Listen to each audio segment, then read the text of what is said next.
I am Unga Bunga, and this is my cave.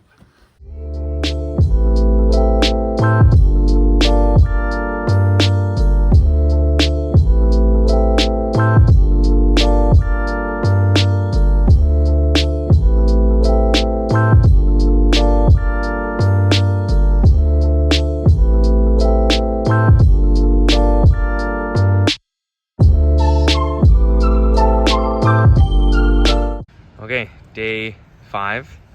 Don't have too much to say. We're packed up and ready to go to Susiat Falls, 1 day ahead of schedule. We'll keep you updated as we go on. I will say too, unfortunately, everything is covered in sand. Backpack, water bottle, the InReach, the other water bottle, my water shoes. So it's one thing you can't escape here on the West Coast Trail is just all this sand.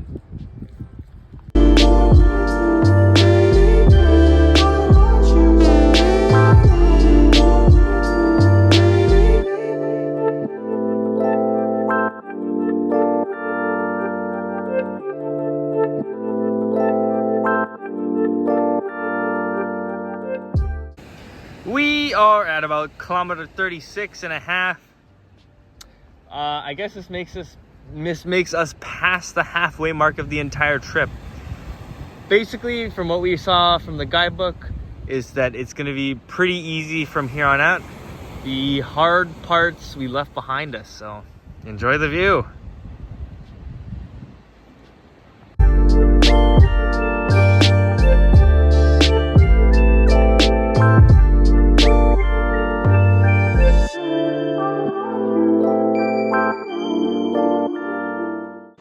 Okay, we're making our way to Nit Nat Narrows. If you look on the beach there, you can see an anchor just sticking out of the rocks there. That's from the Skagit, a ship that's last sailed in 1906. All it was carrying is wood.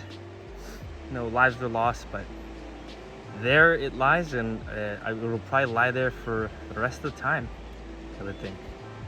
We just had our first very big obstacle of this river, which we had recruited help from some of our friends on the trail. We just put a log across this river, weighted it basically. The only result, there was a few scratched fingers, but other than that, we made it across. Look at us go.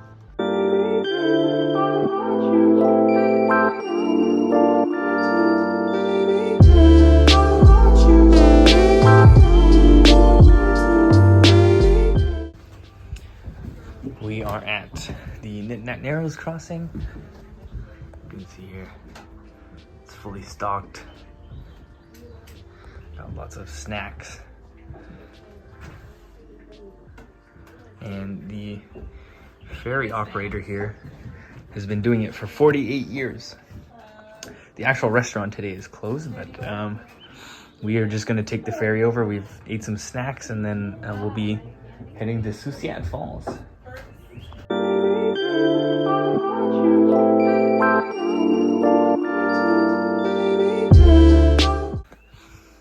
All right, we just left Nit Nat Narrows with our lovely ferryman, Doug. Like I said, he's been doing this for 48 years. We met an adorable little puppo during the boat ride who joined us and didn't want to leave. He wanted to come with us, but we said, no, you got to go back to your family. So we were feeling great. It's a shame that the crab shack wasn't open, but we understand.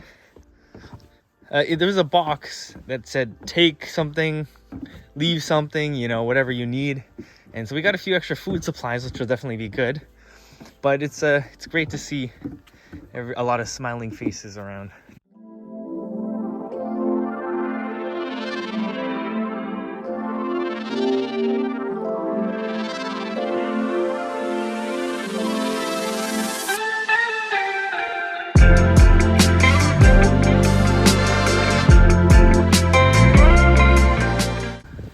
We made it. Susiat Falls. All right, cheers. Here are the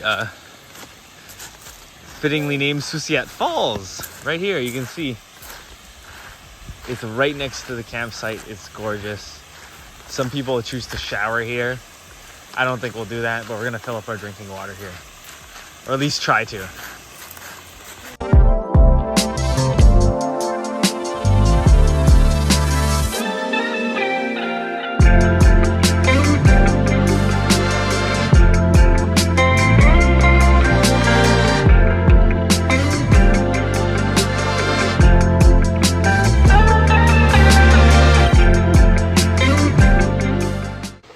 Just like to add, here's the view straight from the outhouse that you get. Isn't that something ridiculous? Best poop ever.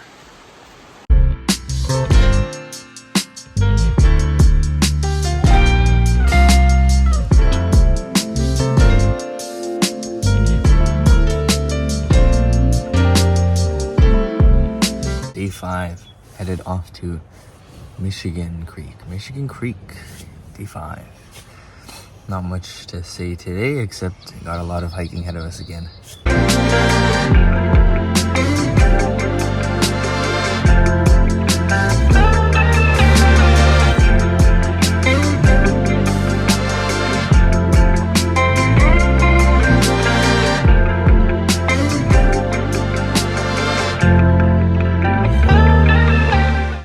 Another ancient relic here, an anchor from a ship called the Woodside, which last sailed in 1888, if you can believe that. Now, I think this thing is just probably pure iron, pure metal.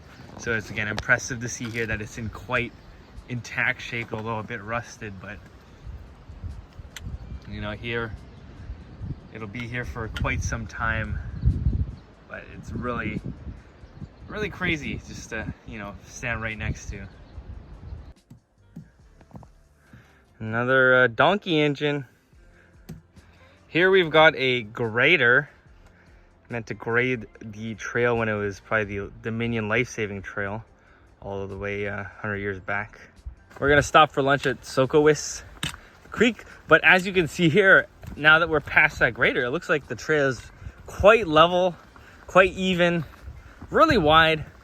So at some point they really tried to make this, you know, a very accessible trail, I think, for the purpose of rescue and safety and all that stuff. But over the years, as you probably saw from day 1 and day 2, that, you know, this trail is quite rugged later on, but we're approaching the easy parts now.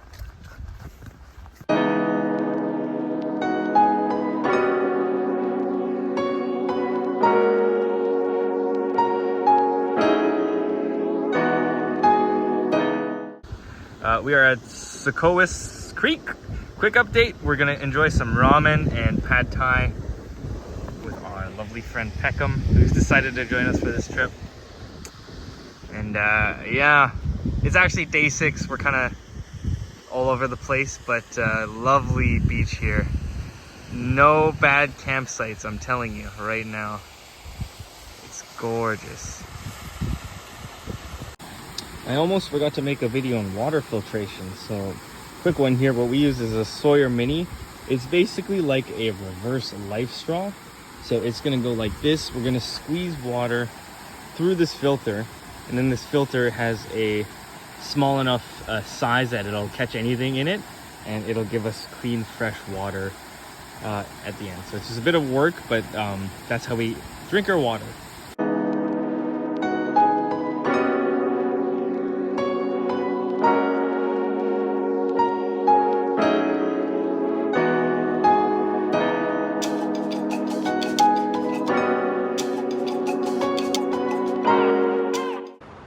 We have finally made it to, where are we?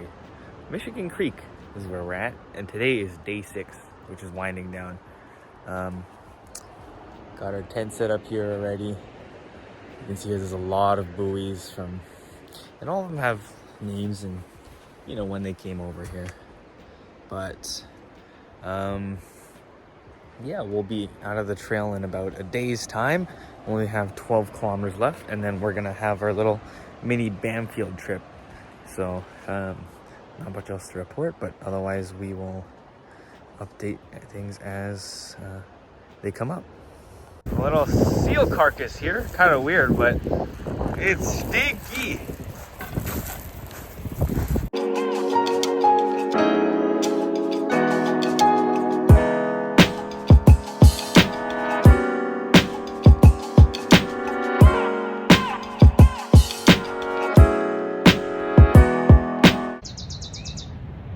Just one example of what waking up sounds like. The birds are calling and the waves are crashing. I'll let it play on for a couple seconds here.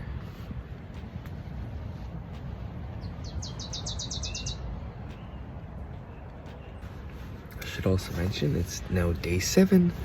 Day 7 we're gonna cross Black River. From Black River we're gonna go to Pachina, which is the exit of the West Coast Trail for us. There's Pachina Bay Lighthouse still remaining, so that should be a gorgeous one to see. The first lighthouse there at Carmana was beautiful as well. Quick video on tent removal. We put the pegs in our little slot here. The tent base goes in here along with the rain fly, and then once that's all in, we just roll it up. And I think it's under 3 pounds. It's a quite lightweight tent.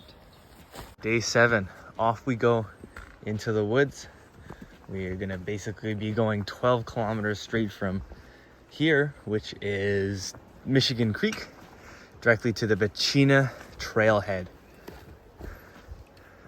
All right, we'll see you there. Pachina Point Light Station. Another lighthouse here. Wow, look at this, a community garden, air drying of clothes, but look how beautiful the grounds are.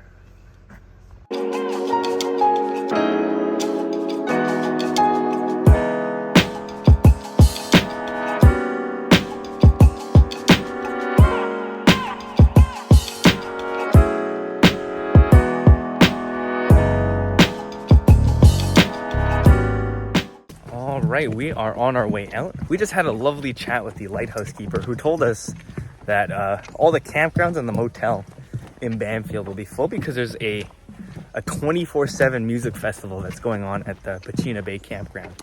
So we're gonna try and take the 1 p.m. bus out today, cut our trip short 1 extra day, but our pace was definitely amazing. Like, we never really got to any campsites past sundown.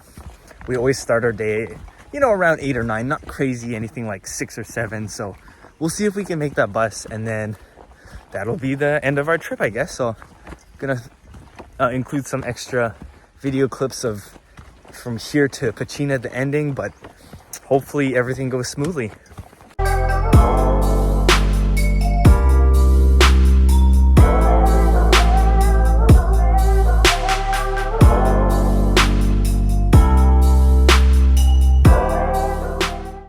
Last bit of the trail is in really good condition.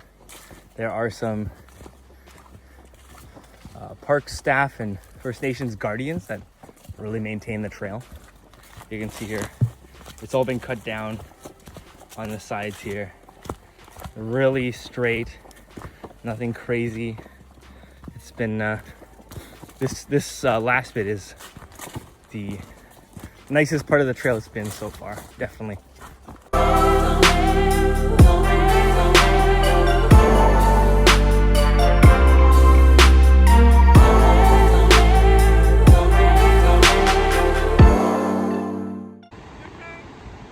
We did it!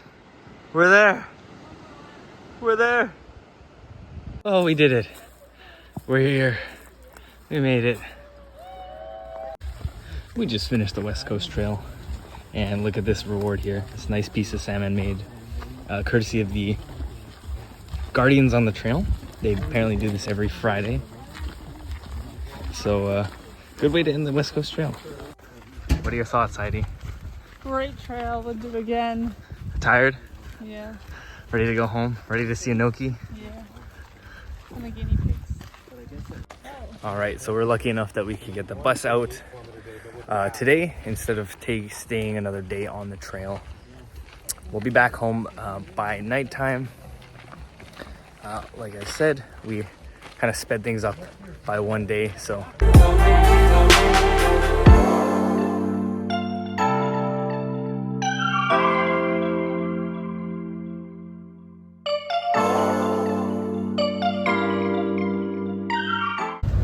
Bumpy ride.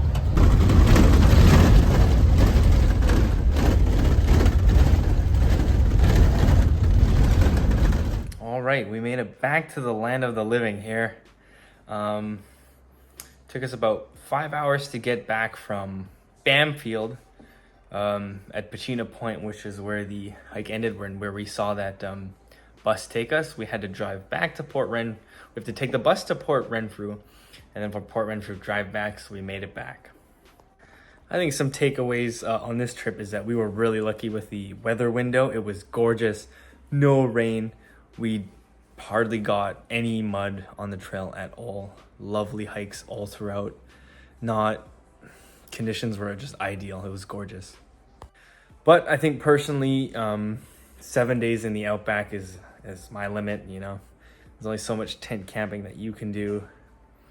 But yeah, we're glad to be back. We're happy that we had the experience of a lifetime hiking the West Coast Trail, and we're really grateful and, you know, humbled to basically be living off our entire only off our backpacks for an entire week, to then come back here and see all that we've got, and, you know, we're a little bit more grateful. All right, that really concludes the video. I hope you enjoyed watching, and more adventures await, I guess.